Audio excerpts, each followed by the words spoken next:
Hey guys, welcome to our channel. If you like this video, do subscribe, like, share and comment. Hi my dears, இன்னைக்கு நாம என்ன பார்க்க போறோம்னாக்க இலக்கணத்துல சுட்டு எழுத்துக்கள் தான் நம்ம இன்னைக்கு பார்க்க போறோம். போன வகுப்புல இணை எழுத்துக்கள் பார்த்தோம். இன்னைக்கு சுட்டு எழுத்துக்கள் பார்க்க போறோம். இது பாருங்க. சுட்டு எழுத்துக்கள், சுட்டு எழுத்துனா என்ன? ஃபர்ஸ்ட் சுட்டுனா சுட்டி காட்டுறது. சுட்டி காட்டுதல் இங்கே அங்கே அவர் இவர் அப்படிலாம் சொல்றோம் இல்லையா? இதுக்கு பேர் தான் சுட்டி காட்டுதல். அதுக்கு வர எழுத்துக்கள் தான் சுட்டு எழுத்துக்கள் சொல்லுவோம். இப்போ சுட்டு எழுத்துக்கள்னா ஒரு பொருளையோ ஒரு மனிதரையோ சுட்டி காட்டும் எழுத்தை டேஷ் என்கிறோம், சுட்டு எழுத்து என்கிறோம். சரியா? இப்ப பாருங்க, அந்த சுட்டு எழுத்துக்கள் உயிர் எழுத்துக்கள்ல எந்தெந்த எழுத்துக்கள்லாம் சுட்டு எழுத்துக்களா வரும் அப்படின்னு பார்த்தோம்னா அ இ உ இந்த மூன்று எழுத்துக்கள் தான் நமக்கு சுட்டு எழுத்துக்களா வரும். இந்த மூன்று எழுத்துக்கள் சரியா? இப்ப அடுத்து பாருங்க, சுட்டு எழுத்து வந்து எத்தனை வகைப்படும், எந்தெந்த எழுத்துக்களா நமக்கு சுட்டு எழுத்துக்களா வரும்னு நம்ம பார்த்துட்டோம். அடுத்து சுட்டு எழுத்துக்களின் வகைகள் என்னன்னா 4 வகைமா. சுட்டு எழுத்துக்கள் மொத்தம் எத்தனை வகை? 4 வகை. அது என்னென்ன அப்படின்னா அகச்சுட்டு, புறச்சுட்டு, அண்மை சுட்டு, சேமை சுட்டு.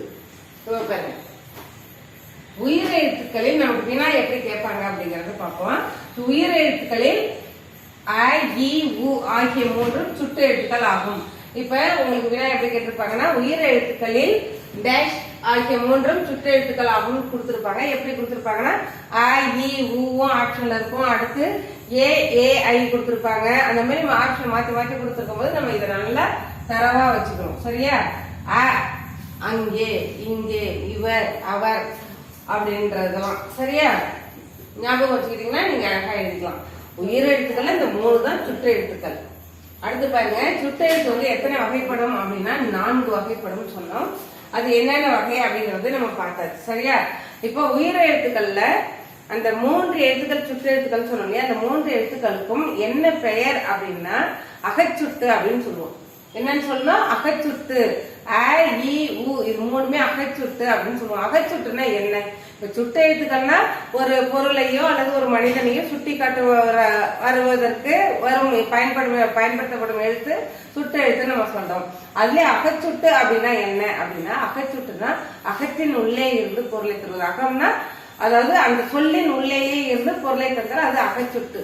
அது எப்படி தரும் அப்படின்னு பார்த்தோம்னாக்க அது இவன் அங்கு இங்கு அப்படிலாம் இருக்கு இல்லையா? இப்போ இதுல அதுங்கிறதுல ஆவை எடுங்க, இவன்கிறதுல ஈயை எடுத்துட்டீங்கன்னா பொருள் தருதா? தரல. அந்த சுட்டெழுத்து சேர்ந்துதான் பொருள் தரும். அதனாலதான் இது அதுக்குள்ளாரையே இருந்து பொருள் தருவதால இது அகச்சுட்டு அப்படின்னு சொல்றோம். பிரித்தால் அதாவது அந்த சுட்டெழுத்தை நீக்கிட்டா நமக்கு பொருள் வராது. அதுக்கு பேரு தான் அகச்சுட்டு. ஈஸியா ஞாபகம் வச்சுக்கலாம்.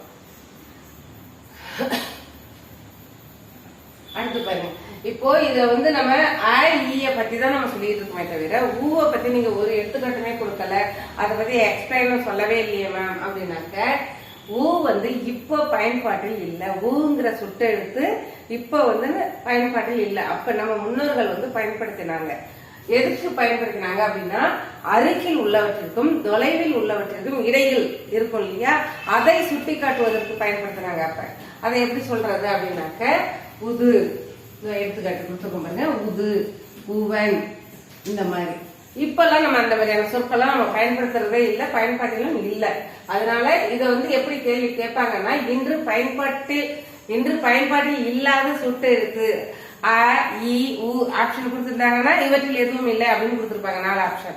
அப்ப எதை நம்ம எழுதணும்? ஊவதான் நீங்க ஞாபகமா எழுதணும்.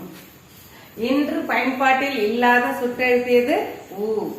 அந்த ஊ வந்து எதற்கு இப்ப அடுத்த வினா எப்படி கேக்குறாங்கன்னா அருகில் உள்ளவற்றிற்கும் தொலைவில் உள்ளவற்றிற்கும் இடையில் உள்ளவற்றை சுட்டி காட்டுவதற்கு பயன்படுத்தப்படும் எழுத்து அப்படின்னு சொல்லி உங்களுக்கு கேட்டிருப்பாங்க. என்ன அண்மை சுட்டு, சேமை சுட்டு, அகச்சுட்டு, புறச்சுட்டுன்னு கேட்டிருந்தாங்கன்னா நம்ம எதை எழுதணும்? நம்ம அகச்சுட்டுதான். அகச்சுட்டுல ஊ என்னும் சுட்டு எழுத்து. சரியா? அடுத்து நல்ல ஞாபகம் வச்சுங்க, சுட்டு எழுத்து இத வந்து நம்ம வாயால் நம்ம பொருள் வந்து சொன்னோம். வினாவில் எப்படி கேட்பாங்க? சுட்ட எழுத்துக்கள் சொல்லின் உள்ளேயே இருந்து பொருள் தந்தால் அது அகச்சுட்டா புறச்சுட்டா?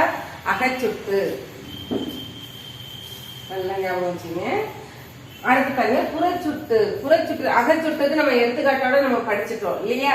அடுத்து புறச்சுட்டு. புறச்சுட்டுனா என்னன்னா புறத்தே இருந்து பொருள் தர்றது. அதுலயே நமக்கு பதில் இருக்கு. அகம்னா அகத்தே இருந்து பொருள் தர்றது. அகம்னா உள்ளுக்குள்ளேயே, புறம்னா வெளியே. இப்ப பஸ்ல எல்லாம் அப்ப எழுதிருப்பாங்க அகம் புறம் கரம் சிரம் புறம் நீட்டாதீர்கள். சாரி, கரம் சிரம் புறம் நீட்டாதீர்கள்னு எழுதிருப்பாங்க. நான் சின்ன பிள்ளைய பஸ்ல போகும்போதெல்லாம். இப்ப கரம்னா கையை, சிரம்னா தலை, புறம்னா வெளியே. அதான் கரம் சிரம் புறம் நீட்டாதீர்னு அழகா தமிழ்ல எழுதிருப்பாங்க. அதுதான் புறம்னா என்ன, வெளியே. அப்ப வெளியே சுட்டெழுத்துக்கள் வந்து சொல்லின் வெளியே இருந்து புறத்தே இருந்து பொருளை தந்தால் அது புறச்சுட்டு. அகத்தே இருந்து பொருளை தந்தால் அது அகச்சுட்டு. அகம் வந்து ரெண்டுத்துக்கும் உள்ள வித்தியாசம் என்ன அப்படின்னா, வேறுபாடு பாத்தீங்கன்னா அகச்சுட்டுல அந்த அகச்சுட்டுக்கான எழுத்தை நீக்கிட்டோம், சுட்டு எழுத்தை நீக்கிட்டா பொருள் தராது. புறச்சுட்டுல அந்த சொல்லை அந்த எழுத்தை நீக்கினாலும் பொருள் தரும். அதான் புறச்சுட்டுக்கும் அகச்சுட்டுக்கும் உள்ள வேறுபாடு.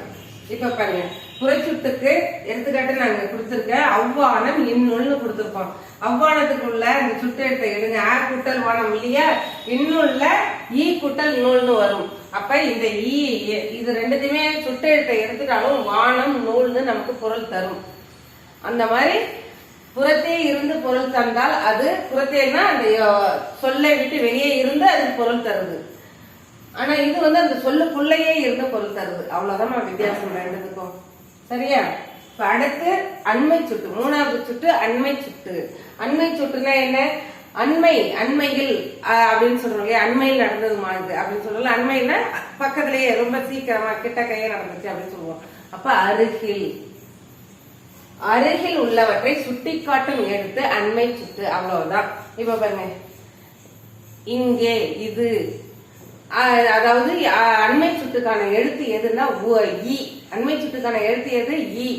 உங்களுக்கு பயன்பாட்டில் இல்லாத எழுத்து எதுனாக்க ஊங்கிற ஞாபகம் வச்சுக்கிற மாதிரி இதையும் நீங்க ஞாபகம் வச்சுக்கணும். அண்மை சுட்டுக்கான சுட்டு எழுத்து எது அப்படின்னு கேட்டு நீங்க 3 சுட்டு எழுத்தையும் கொடுத்துருந்தாங்கன்னா ஈயை தான் நம்ம சூஸ் பண்ணணும். அண்மை சுட்டுக்குரிய சுட்டு எழுத்து எது, ஈ. எப்பங்க, இவர், இது, இங்கு, அங்கு, சாரிமா, இவர், இது, இங்கு, இப்படி, அந்த மாதிரி ஈ மட்டும்தான் வச்சு வரும். அது வந்து அண்மை சுட்டு. இது வரைக்கும் இன்னைக்கு கிளாஸ்ல நம்ம பார்த்தாச்சு. நல்லா தரவா சுட்டெழுத்து என்றால் என்னன்னு நம்ம பார்த்துட்டோம். சுட்டெழுத்துக்கான வகைகள் பார்த்தாச்சு. அடுத்து அந்த சுட்டெழுத்தோட வகைகள்ல நம்ம 3 நல்லா பார்த்துட்டோம். அகச்சுட்டு, புறச்சுட்டு, அண்மை சுட்டு பார்த்தாச்சு. அடுத்து மீதி இருக்கிறது சேய்மை சுட்டு இருக்கு, அப்புறம் சுட்டு திரிபு இருக்குது, அடுத்து வினா எழுத்துக்கள் இருக்கு. இதெல்லாம் நம்ம அடுத்த வகுப்புல பார்க்கலாம். Thank you, all the best.